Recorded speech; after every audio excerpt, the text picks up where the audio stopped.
In the five-way test of the things we think, say, or do.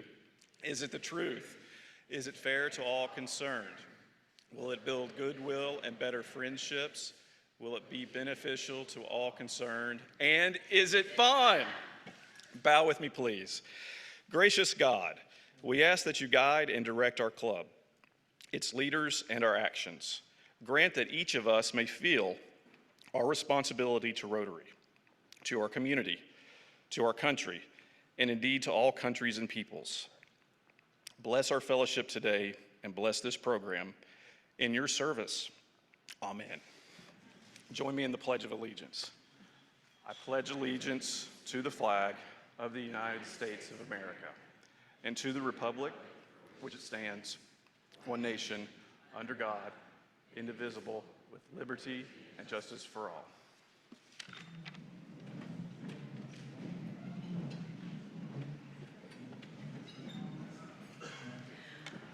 Welcome, guests. We're excited to have so many joining us today. When I call your name, will you please stand, and the Rotarian you came with can stand also, and remain standing until the entire list is announced. So Guy Choate is a guest of Laura Nick. Kim Markland is with Suzanne Payton. Milana Payek is with Annabeth Gorman. Vina Rimpillo is with Annabeth Gorman. George Burks is with Jay Gadberry. Jonathan Seaburn is with Natalie Godotti. Amy Baltz is with Pam Hathaway. Jay Jennings is with Nate Coulter. Ryan Miller is with Sarah Riffle. Hannah Salters is with Nate Coulter. Eliza Bournet is with Nate Coulter. And Mark Christ is with Nate Coulter. Welcome. Thank you.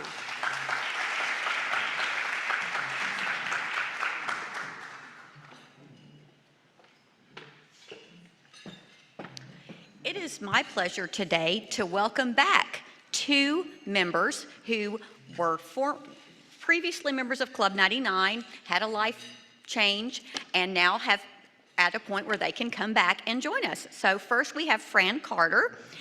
She has a BA from Rice University and MBA and MA degrees from Southern Methodist University.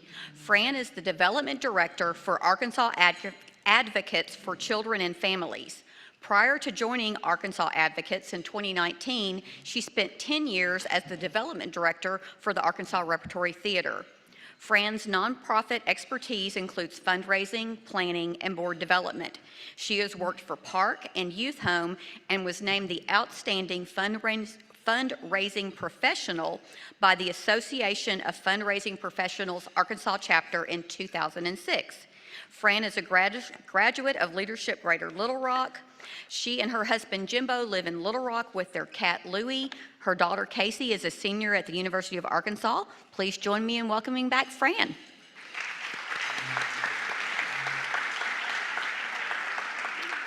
We are also happy to welcome back Tony DiCarlo to Club 99.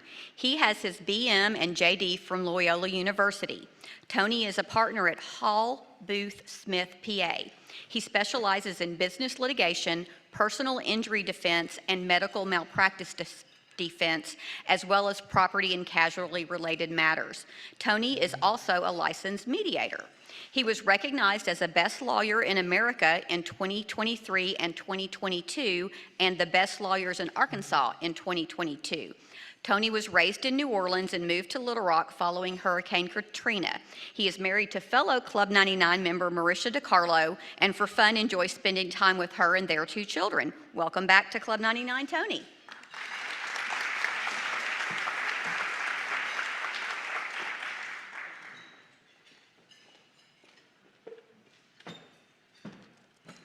Right. Well, thank you, Christian and Elizabeth, and welcome back, Fran and Tony. We're so glad to have you guys back at Club 99. So before I lead us into the rest of our programming today, I want to ask Past President Denver Peacock to come up and make a quick announcement. Quick, I said, Past President. I had to. Come on up here. Thank you. I appreciate you, Natalie. President Gadati. Well, as many of you know, past District Governor David Menz had a health scare earlier this summer. And as a continued effort by this club to show our support to David, Natalie and I thought it would be appropriate, and with Karen's blessing, and hopefully all of you participating, we can do a really fun, quick, get well video that we can show to David, basically to show our support for his continued recovery, which he is recovering and doing well. He's doing a lot of therapy, but he's going to continue to have a bit of a long road to get back to where he can come see us in person. So with that being said, Libby, if you'll start the video. If everybody could just stand real quick, if you don't mind.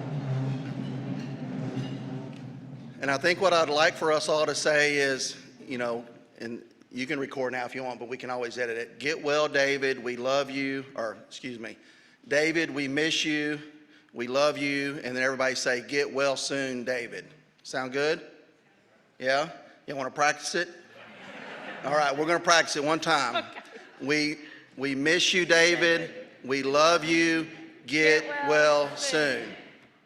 Okay, all right, and now we're going to do, this is the real one.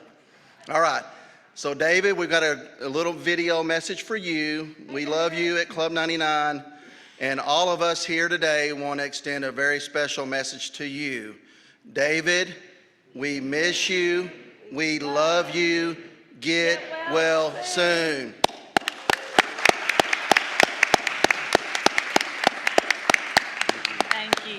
Thank you, Denver. I really appreciate you doing that. David is doing well, but he's got a long road to recovery, so we just wanted to do something special for someone who's given a lot to this club, so thank you. All right, so I want to next give a really quick shout out. So if you volunteered Saturday at Miracle League to be a Miracle League buddy, will you stand and let us recognize those who volunteered that day? Awesome. There was about 20 of you guys. Thank y'all so much. The pictures are fabulous. KRK came out and did a little thing on you guys. But thank you. It looked like y'all had a lot of fun. So I really appreciate you being there for those kids. I'm sorry I had to miss it. I was in Tuscaloosa visiting the college boy for family weekend. So, glad I got to see a win there over Ole Miss, but I'm sad I was missing Miracle League.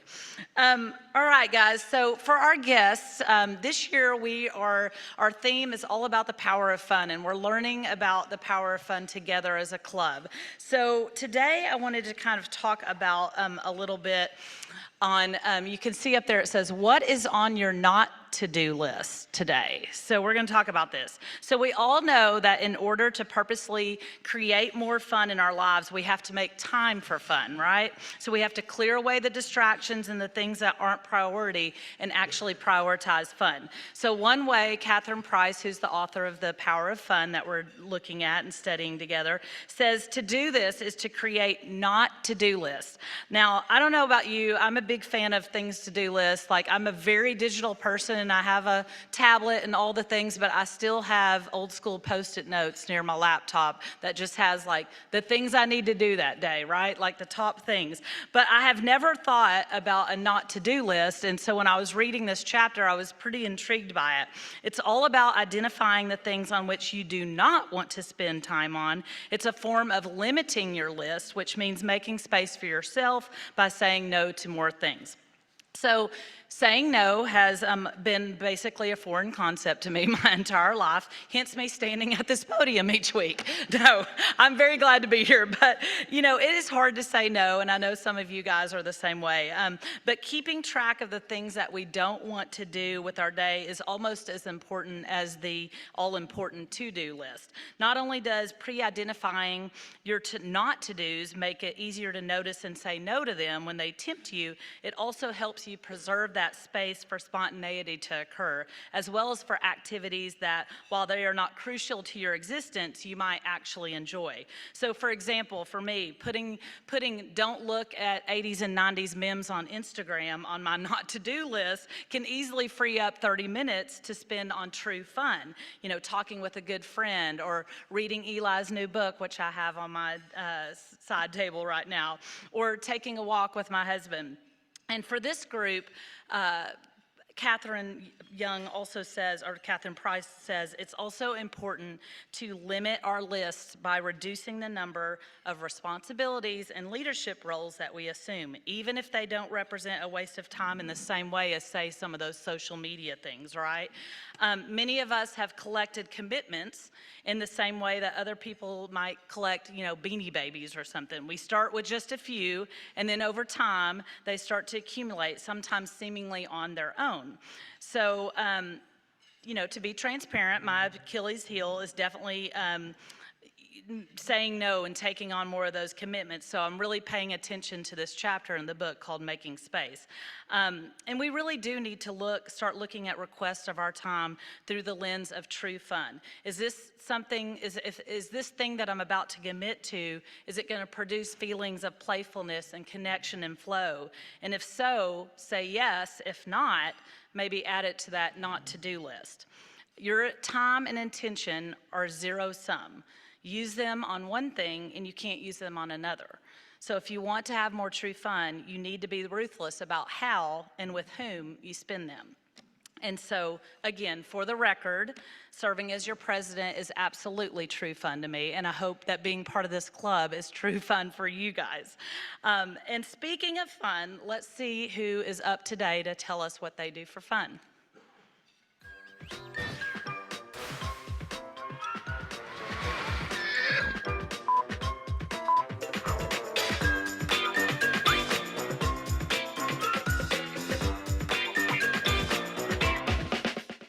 Hi, my name is Chris Mangum. I'm co-founder and CEO of Survado, a technology company based here in Little Rock. My idea of fun includes my kids. They're 10, 8, and 3. My kids are very well traveled for their ages and have been to New York, DC, San Francisco, Miami, London, Paris, pretty much everywhere. This past spring break, we had a slightly more ambitious plan to take all of us, my mother-in-law, and my mom and dad to the Grand Canyon. It was very cold and blustery, and we got this photo of the whole family behind the Grand Canyon sign with wind blowing sleet and snow 30 miles per hour into our faces, and that's going to be our holiday card this year. I recently moved to Little Rock from New Orleans. Growing up in New Orleans, even at very young ages, they were very actively exposed to Mardi Gras. My wife and I enjoyed Mardi Gras a lot too. We have a couple of shots of her and me going into the quarter for Mardi Gras Day with friends of ours dressed as Space Force. We got flight suits and really dressed up as members of Space Force out looking for signs of intelligent life. On a more personal level, what I really like is creativity. I have a pretty extensive book collection. So this is sort of religion, sociology, anthropology. Over here is more biographies. This section, there's some music stuff down the bottom, some children's books, Paul McCartney stuff. These are all signed first editions. Those are more older collectible books up there. There's a first edition for Whom the Bell Tolled. This is the in-progress first edition. I've left a little room there to put more, right? I'm about to run out of room, but I can't add a wing onto the house. Southern artists, science fiction. I play a lot of musical instruments and collect musical instruments. I've got a 1923 Steinway piano in our living room. I've got a collection of guitars that I'm real proud of and I love to play. I even have a new 5-piece drum set in my garage. My neighbors love me, by the way, for the new drum set. During COVID hit New Orleans pretty early. We were homeschooling our kids and working from home, and I ended up having a lot more time on my hands than I did before. So I would take time during lunch or any kind of break to go sit down at this piano that I'd bought and taught myself how to play it first year of the pandemic.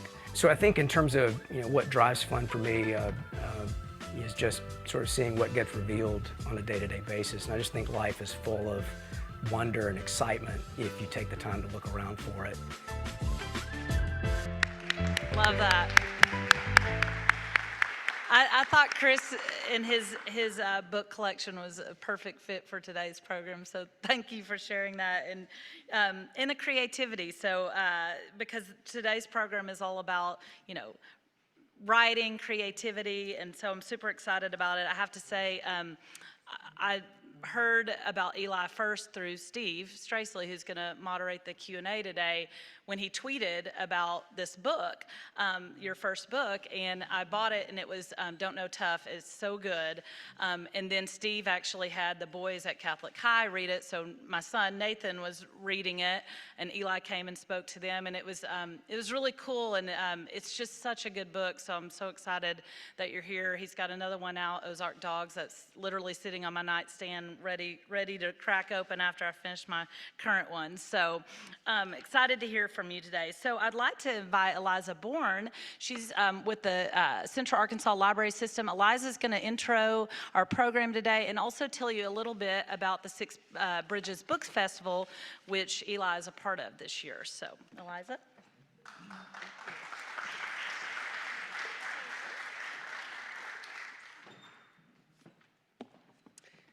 Good afternoon, everyone.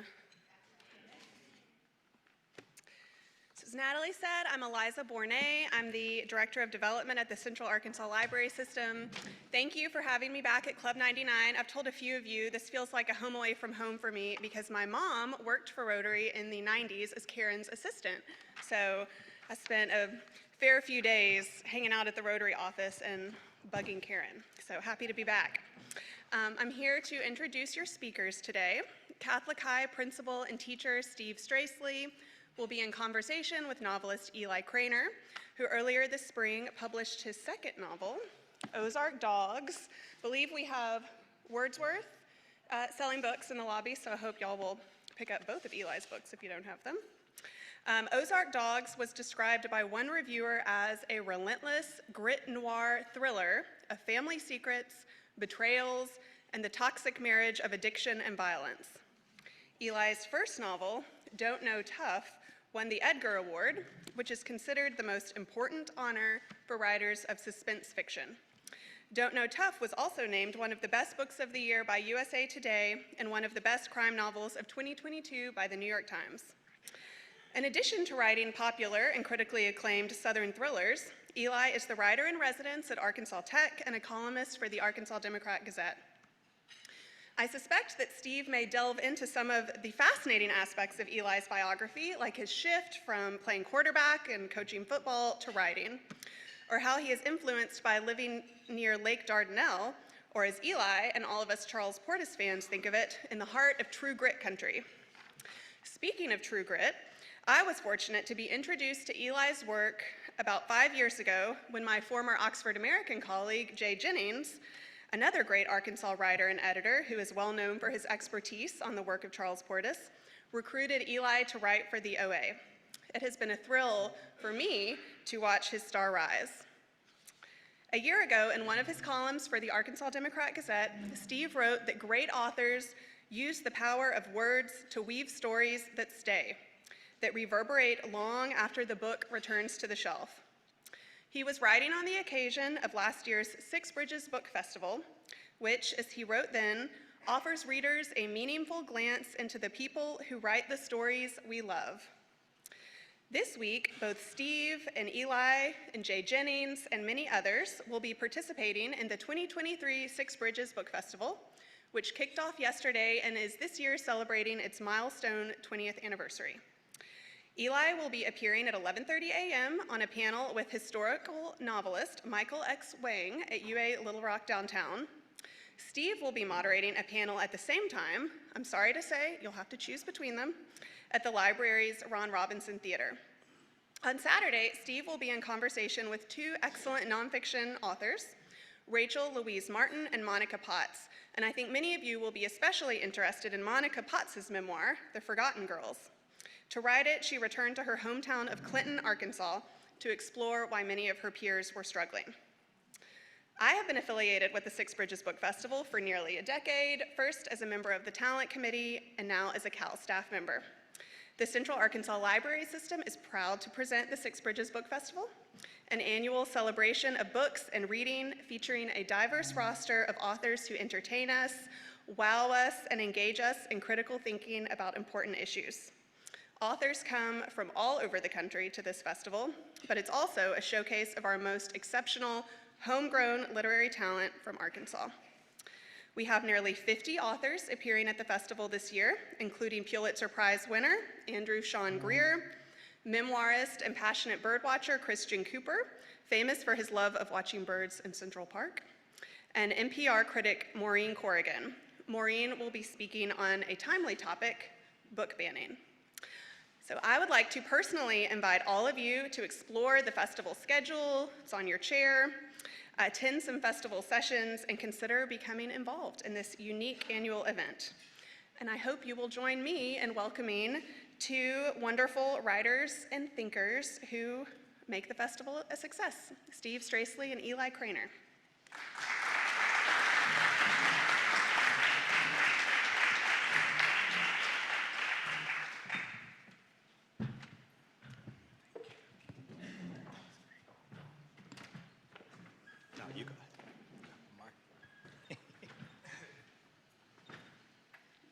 First off, big shout out to the Central Arkansas Library System for the Six Bridges Book Festival. It is just a fantastic gathering, and the library system does so much for the community, so many different programs, but this is just one of the best programs that they do. So very proud of that. Shout out to Jay Jennings, Catholic High graduate, who is a great writer as well.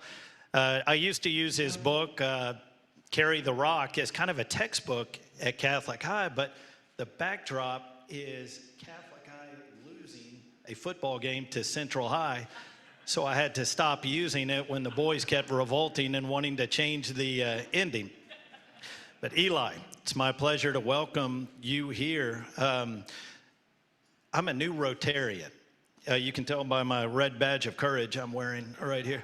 But my first time to come here, I show up at a meeting and there are girls come in and with hula hoops. There's a marching band. They serve champagne at lunch. And I think if I had known that was going to happen, I would have joined Rotary years ago. But I kind of feel like that's the way with your books, too. If I had known how great Eli Craner was of a writer, I would have been pushing him to write books years ago, and I'm glad to have finally found you. Now, you Rotarians, you're in for a treat. You have a young, hip, best-selling author with a really cool beard, moderated by a middle-aged high school administrator who grew a beard because he thought it'd make him look older and wiser, and he was only half right. So Eli, it's great to have you here. Yeah. Tell us your life story. Eliza kind of touched on how it all started, but tell us where it all began. Thanks, man. Thanks for doing this. You've brought me to Catholic, and that was amazing. And thanks to Cal's, the book festivals in it's been a whirlwind of 2 years, and a big part of that has been book festivals. Mississippi Book Festival in Jackson, Louisiana Book Festival in Baton Rouge, and all across stuff. But Six Bridges last year, it's really amazing, and it's such a cool setup. It's such a cool backdrop you heard the people that are going to be there. So thanks again for having me back and for all that wonderful introduction. And then as a former football coach, high school football coach, now turned novelist, I've been to my fair share of Rotary events. And I must say that the food here was the absolute best food I've ever had at a Rotary event. So thank y'all for having me. So I'm supposed to say my life story. Yeah, life story. Born in Forest City, Arkansas. So Delta boy till about 4 years old. Both of my parents were public school teachers all the way through. We moved to Russellville when I was like four football was everything forever. I played when I first tackled football season when I was 9, and then played or coached all the way till 29. So 20 straight football seasons. Played at Florida Atlantic for Howard Schnellenberger, played at Ouachita Baptist University, played 1 season overseas in Sweden, and then came home, and at this point in time, I had hair that was not just any hair, it was all the way down past my shoulders. And I met my wife, and I had all these plans of going to get an MFA from Ole Miss. That's where I wanted to go, Faulkner, Grisham, all of that. And my wife, we met, we started dating, and she told me to get a haircut and get a real job. so the only job a former quarterback with an English literature degree could get was coaching high school football. So I took the praxis, and I started coaching for about 5 years, and got out of that right about the time my daughter was born. And then that's when I started writing and going once football was removed, that annual and then weekly kind of goal, I was really lost. It was the first time I didn't have something to chase or to do. So I started getting up really early and trying to figure out how to write novels. So what did football teach you about writing? There's so many lessons in the sport, perseverance and so forth, but what did it teach you? Yeah, so I'm teaching Intro to Creative Writing at Arkansas Tech. This is my first semester. And what I did for those students was I bought them all composition notebooks, like the black and white marbled composition notebooks. I did this for 2 reasons. The first reason is AI. So like anything that I told them to write like creatively, they could literally just get it, and there's no way I can prove it. So I wanted everything done in these notebooks. And then the other thing I told them was I just wanted them writing every day. I wanted just a little bit, like a half a page or something, but set aside a time, create a daily routine, a ritual. And that's what football taught me. I mean, football is crazy in how devoted we are to it as players, coaches, fans, whatever. The amount of time that goes into that. If you can give a fraction of that sort of time to your art, whatever it is you're trying to build, you can really, but kids and people in general think that, creating or writing is some sort of muse. Like you wait, you're gonna get this great idea, and then you're gonna go off to a cabin in the Ozarks and write the next great American novel.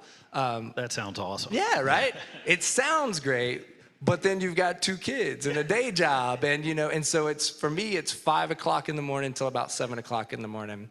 And I try, things happen, where you can't, but I did it today, and then packed up and rolled on here, so you can squeeze it in. Yeah, I love it when my college students try to say, I'm busy though, Eli. Like I've got all these things. I'm like, wait, yeah, you don't know busy. Yeah, that's great. So your parents were public school teachers.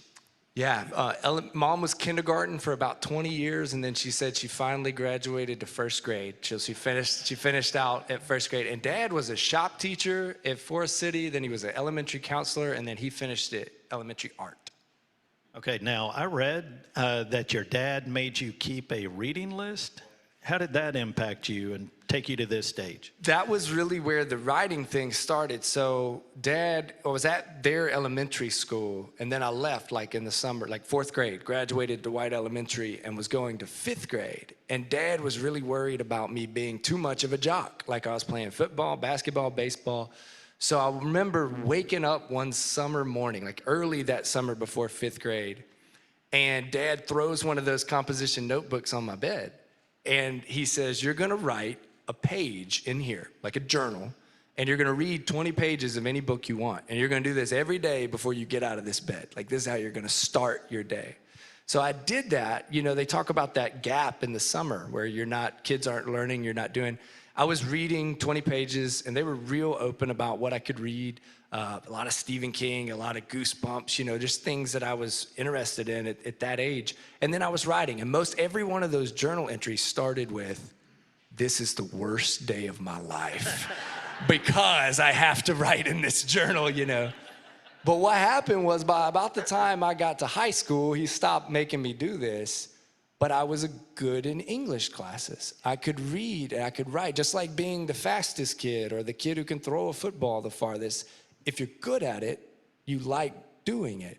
And then the funny thing came, you know, I would ask my English teachers, well, what can I do with this? I'm good at and they were all like, go be a lawyer. Like, you can be a lawyer. I remember that's what they told me. And so that's what I was doing at OBU. I was actually double majoring in English literature and political science with hopes of law school until I took an intro to creative writing class with a dude named Johnny Wink, who just celebrated his 50th year teaching at Ouachita, 50 straight years.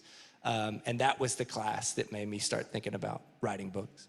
So what other teachers? Your dad, Johnny Wink, who else? Who else influenced? So if anybody has read Ozark Dogs, there's a teacher, an English teacher by the name of Miss Franks that shows up in the opening chapter or two that she's out on the field taking pictures for the homecoming court. And Debbie Franks was my 11th grade English teacher, who was just, she put Hemingway in my hands. I'll remember that. Like, we were reading, you know, all these things, and I was reading a lot, and she put A Farewell to Arms in my hands, which was this huge, you know, tome of, like, for an 11th grader, I thought, oh, there's no way I'm gonna read this, you know. But she had actually, like, bought it for me and, like, gifted it to me and took that extra step. So yeah, she was a really important one. So at what point did you figure out that football and writing could intersect? Like, we have this football coach at Catholic High who has a master's in English, and he carries a red marker with him when we go to away games because he likes to correct the grammar in visiting locker rooms, their spirit messages. And so I tell him not to do that. We're going to get in trouble. But he says he can't help it. You know, he's a football coach, but he's also an English guy. So how did you know that those two things could intersect? Yeah, it was always weird. Like, but I was a little weird, so I kind of liked it. I had the long hair. This was back in the Remember the Titans, you know, when that movie was huge. So every D line I ever lined up against would say, sunshine, sunshine. You know, they'd do the whole movie thing. And I coached high school football and was also teaching high school English. So that also was a weird combination for like a high school football. I've met a couple of others who did that. In terms of writing, there's an old adage that they say, and it's not necessarily 100% true, but maybe nothing is, but it's write what you know. So I wrote 3 manuscripts in that time when I got out of coaching that were me trying to be, you know, John Grisham, or me trying to do my Faulkner impersonation, trying to do all these different things.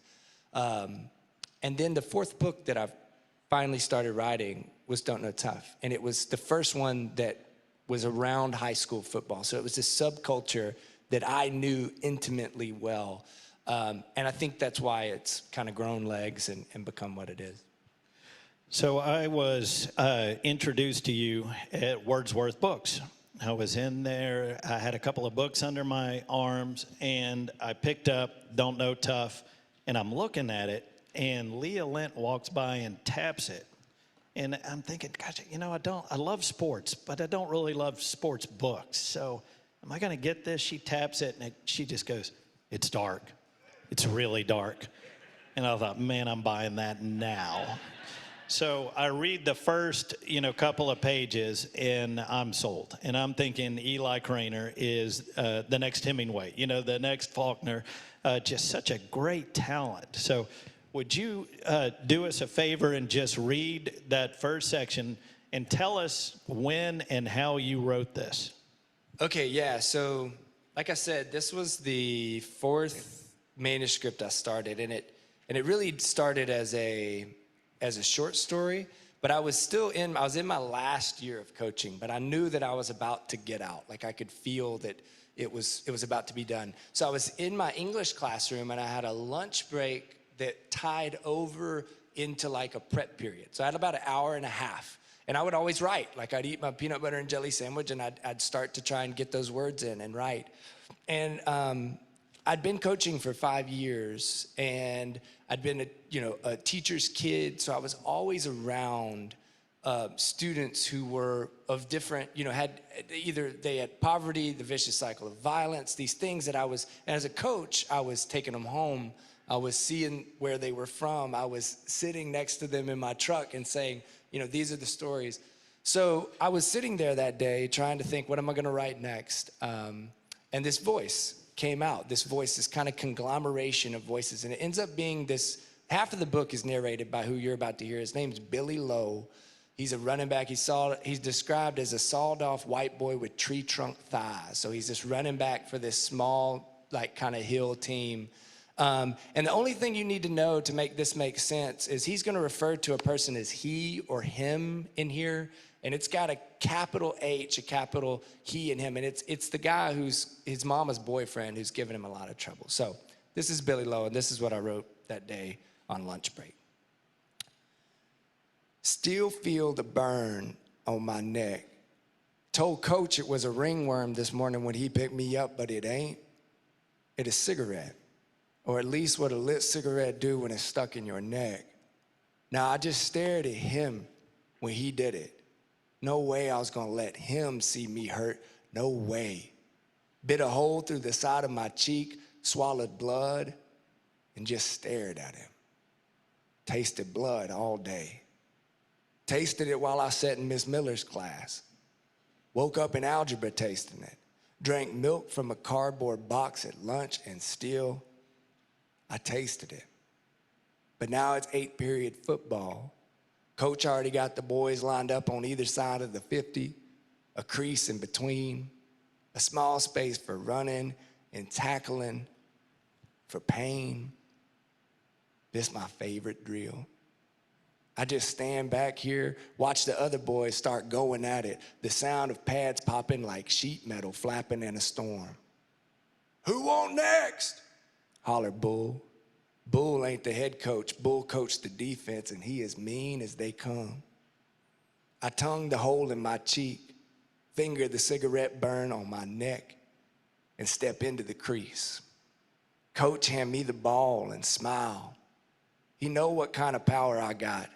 Senior year too, they got that sophomore linebacker lined up across from me, the one with the rich daddy that's always paying for everything. Coach blow his whistle, and I can see him smiling as he stuck that hot tip in my neck, smiling when he put little brother out in the pen.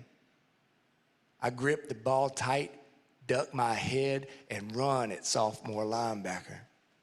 When we hit, there's real lightning. Thunder explode across the field. The back of sophomore linebacker head, the first thing to hit the ground, arms out like Jesus on the cross. The other boys cheer. Coach blow his whistle, and already that linebacker getting up like I ain't nothing, shaking his head, laughing, and standing again, disrespecting me. This time I spear him with the top of my helmet. Dive and go head to head. There's a cracking sound, not thunder, not lightning, and damn sure not sheet metal. This the sound of my heart breaking, the sound of violence pouring out. Coach blow his whistle like somebody drowning. Sophomore linebacker scream because he don't know what's on him. This boy a poser, he don't know tough, don't know nothing. Bet his mama woke him up this morning with some milk and cookies. I try to bite his cheek off, but the face mask, the mouthpiece, I see only red, then black, a cigarette, a dog pen.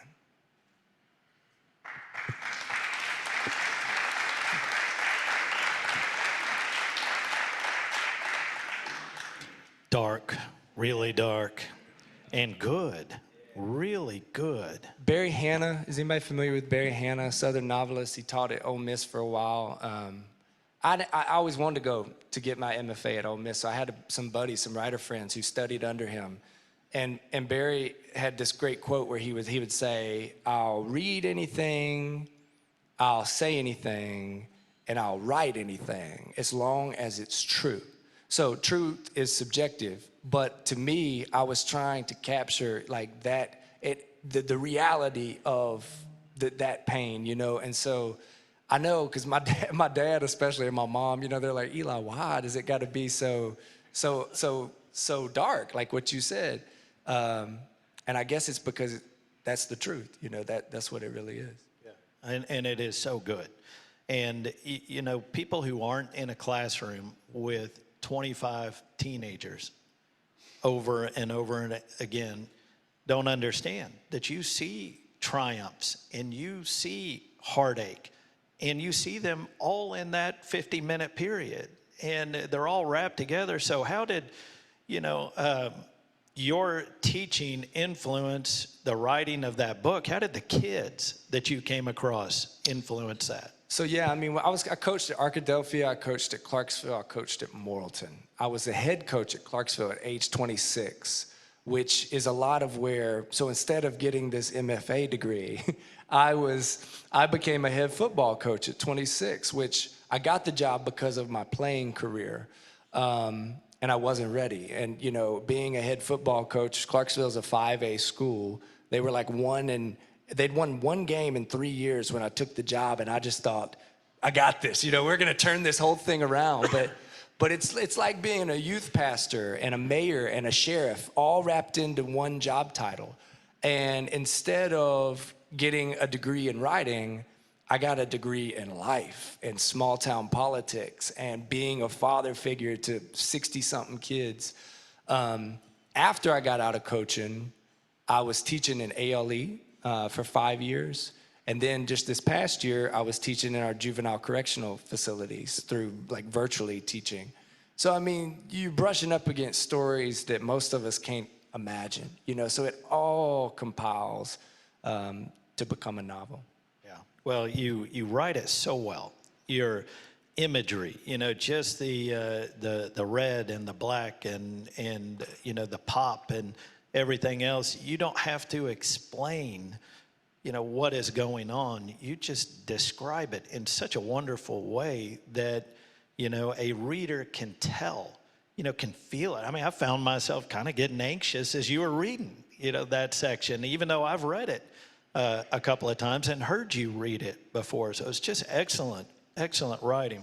Oh, I was going to say, Steve, as I was reading, I always get real kind of, because it's a weird thing to even read aloud, to even share. And I'll never forget the first time I ever wrote like that, because that was what I wrote, that little section. I went to my wife and was like, baby, that night, we got our daughter to sleep. I was like, listen to what I wrote. I think this is really good. And I read it, just like I read it to you.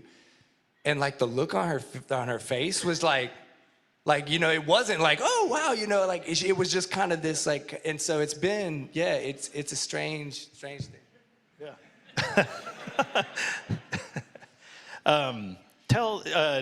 Give us a synopsis of Don't Know Tough before we move on.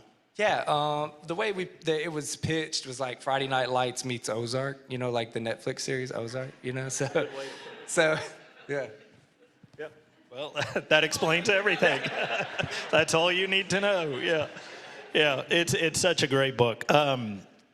You have a Charles Portis story, speaking of true grit. Yeah, I do. So when I finally got that, what it ended up being the first chapter, I sent around as a short story. And one of the first things I did was, my wife is real good on the internet. She can if I told her your name, she could literally probably find your home address, or at least she could find Charles Portis's, because she literally found the apartment that he was staying at. And I printed off the story and mailed it to him in a manila envelope. And so this would have been back in 2016, maybe 2015, maybe with the short story version. And I didn't know. I mean, nobody's reading anything I'm writing. And a month later, another manila envelope comes back with my pages. And at this point, what I didn't know was that, Charles's eyesight and stuff, he wasn't really able to read. He was living with his brother, John Portis. But John had read the story out loud to him and then typed up Charles's thoughts. And then on the cover, or on the first page of the short story, Charles signed it, and wished me good luck. And so I've got that framed. And to this day, John Portis is a great friend who reads a lot of my stuff. That's great. And the Arkansas connection, of course. Yeah, Don't Know Tough was rejected 200 times. Is that the story? Yeah, so, I mean, anybody, if you know anything about, you write a book, it's 80,000 words long, 300 pages, And then what you have to do next, if you want to have a book traditionally published so that it's in Barnes and Nobles or wherever else, you have to send off these little letters to agents. They're called query letters, which you basically condense the book and yourself into about 300-word email. Like that's you're trying to, whoop, and it's like, hi, I'm Eli. I'm from Arkansas. I do football stuff, and I wrote a football novel. You want to read it? And most of the time, they don't want to read it. And anyway, yeah, I sent out like 200 of those for just this book, and it never was picked up. It was picked up by this kind of skeevy agent guy who might have not been an agent, and it finally got in because it won a contest. So they were hosting an inaugural contest for crime writers.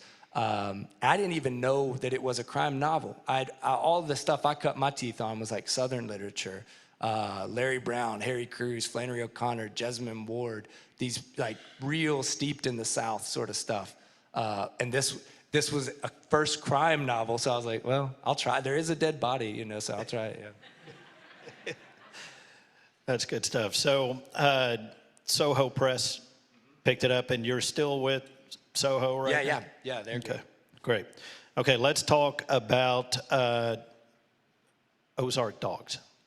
So Ozark Dogs is Eli's newest book, and it has the coolest cover of any book that I've seen in a long time. And the backdrop is a junkyard. Yeah. Tell us about that.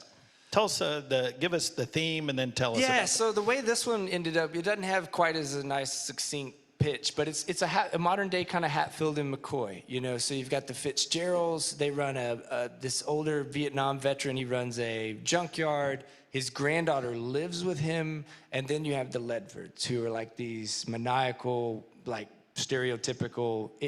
It's funny when I talk about Ozark Dogs, it all sounds like so like exactly what you would expect from a stereotypical Southern thriller.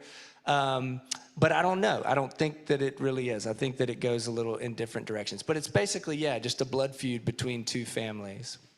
So is it more Hatfield and McCoy's or Romeo and Juliet?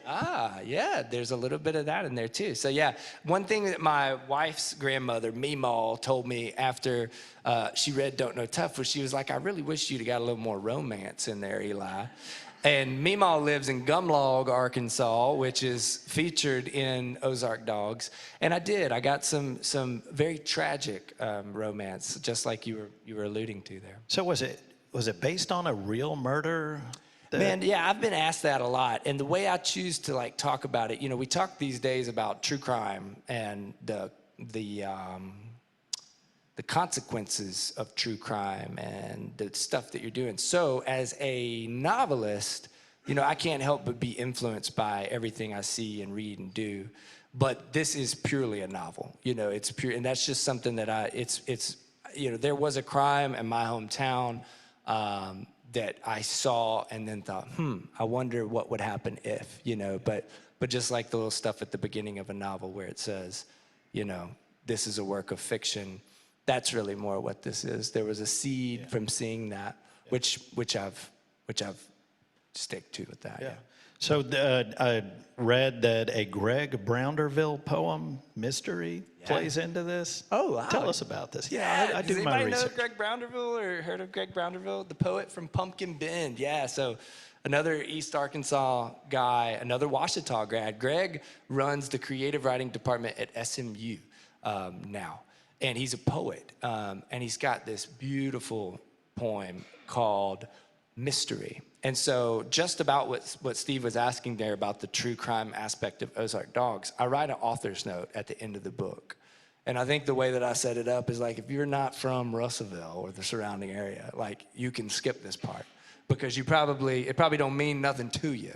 But if you are from Russellville, I want you to hear me say this. Basically what I just said, that there's real people involved in this, and I'm trying to not talk about any of that stuff. Because I said, and then this is where I quoted the line from Greg's poem, and his poem is called Mystery, and it says, because everything that shatters, everything that scatters, everything that matters is a mystery.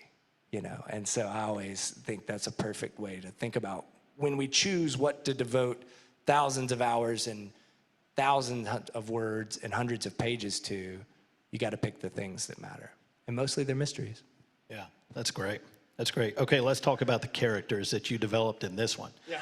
Let's start with Jeremiah. Yeah, there are some great names. Well, there's great names. Jeremiah, Joanna Fitzgerald's, Yvelle Rudnick, Belladonna, and Bun Ledford, Dime Ray Belly, Mona McNabb. There's a very colorful list of characters. And here's all I'll say about that is being a public school teacher for 12 years, you get a fresh roster of new names, you know, to pick and choose from and move around as you do, yeah. Yeah, so Jeremiah is a great character. Colt McCoy, is that you? No. Yeah. No, I don't think so. He is a quarterback. He is a quarterback. Yeah. Yvelle, what a great character. Tell us a little bit about him. So Yvelle is this, he's the son of the bad guy, but he's a skinhead, as it's described in the book, running this strange kind of, it's called the White Arkansas Resistance. But he even says his head isn't shaved, you know, because he's trying to be like a skinhead. His head's shaved because this book that he'd read on Tibetan monks. You know, so it's taken this, all the tropes that you would think about the bad hit, you know, the bad guys. And that's what I try to do with Yvelle is really twist them around. Yeah. He's a great character. Now you write, you know, I just was flipping through last night and you write, you know, I'm going to let you describe how you write. Let me just read this section to you. It says, Mona tried to keep Jeremiah in the holding cell. I don't sound near as cool as he does reading it. I know that. Bear with me. Mona tried to keep Jeremiah in the holding cell, said it'd give her time to do what she had to do without the old man getting in the way. Jeremiah didn't say anything, just laughed, straightened Mona's face like she was his granddaughter instead of the Craven County sheriff.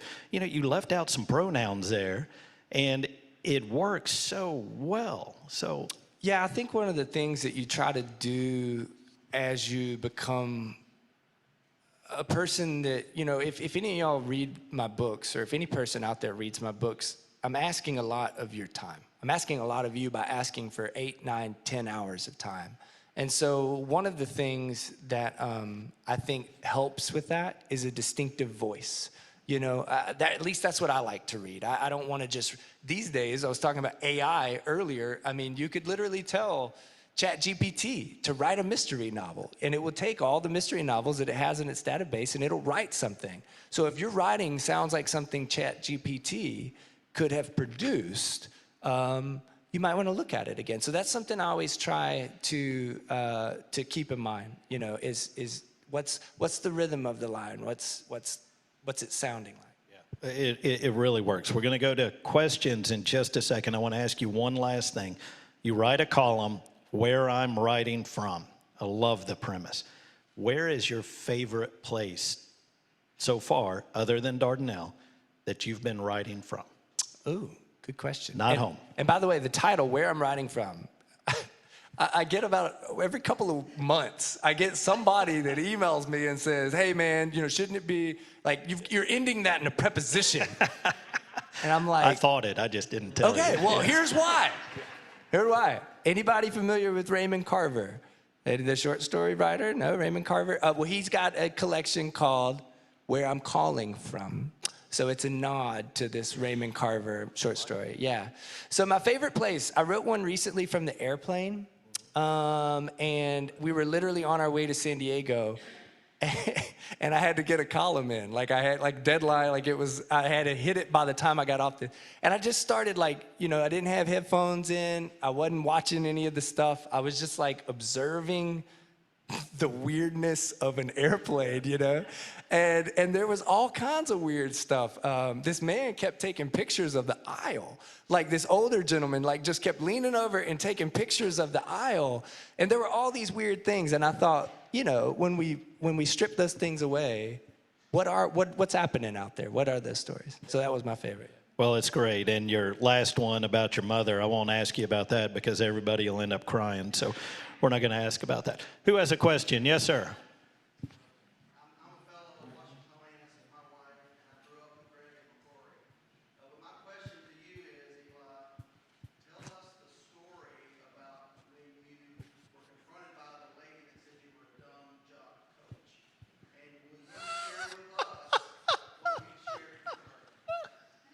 my gosh, how do you know this story?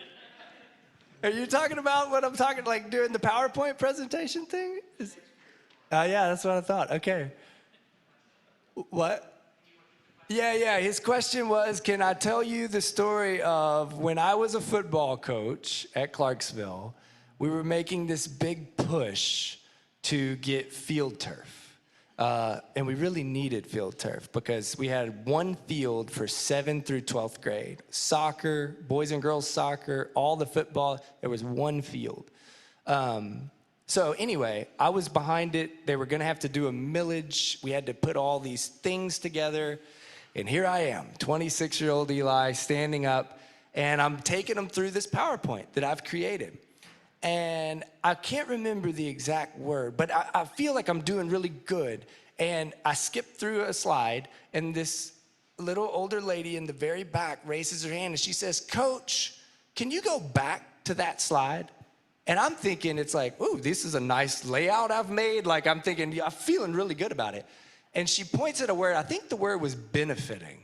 And I think what it was I either had 2 F's or 1 F. I can't even remember what it was, but she said, look at that word. You are gonna stand before us asking for more money for the athletic program, and you can't even spell the word benefiting.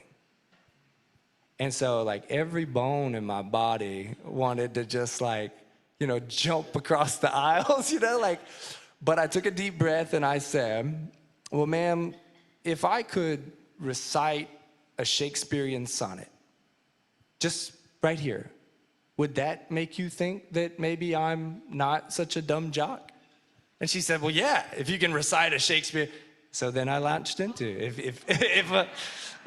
let me not to the marriage of true minds admit impediments. Love is not love, which bends with the remover to remove, or alters when it alteration finds. Oh no, it is an ever fixed mark that looks on tempest and is not shaken. It is the star to every wandering bark, whose worth's unknown, although his height be taken. Love's not time's full, bending with his sickle compass come. Love alters not with his mere hours or weeks, but bears it out even to the edge of doom. And if this be error, and upon me proved, then I never writ, nor no man ever loved. And that's exactly what she did. Like, she kind of gave me this like grin, and then she started clapping. And so, but we didn't get the millage. Of course we didn't get the millage. Yeah, you're like, turf has 1 F. Can we have the money now? Yeah. One last question, and then we've got to close down. Anybody? Well, Eli, it has been a great visit, Thank folks. y'all so much. Yeah. Do yourselves a favor and pick up his books. And one real quick plug. You have one coming up? You have Next another one? book? Yeah, Yes. summer of 2024. It's called Broiler. It's set in Northwest Arkansas. Anybody want to guess what Broiler might be about? It's set in a chicken processing plant in Northwest Arkansas. Thank you, Eli. So good, guys. Thank y'all so much. Stay right there for a second. Thank you. That was, yeah. Because I've got a little something for both of you. You already have one, Steve. So. But you can appreciate it. You're so welcome. This is just a little desk piece that features our new mural that we just, and you guys are going to be getting an invite very soon. We're going to celebrate. The mural is complete. It's beautiful. Jessica did an amazing job. We're going to be celebrating that on October 11th. So you'll be getting an invite to that. But thank you guys so much. I mean, words are so important. And I'm Steve, I'm so glad that you had those boys read Eli's book and just, you're an amazing writer, and we're just proud to have you as an Arkansan. So thank you guys very much. Thank you. So next week is another not to be missed program. We're going to dive into the Little Rock Metro commercial real estate scene. So we've got a panel that's going to really be telling us what's happening in the market right now and what they think will be on the horizon. It'll be very interesting, I know. So we will see you guys next week, and we are adjourned. We have the bell back. Oh my gosh.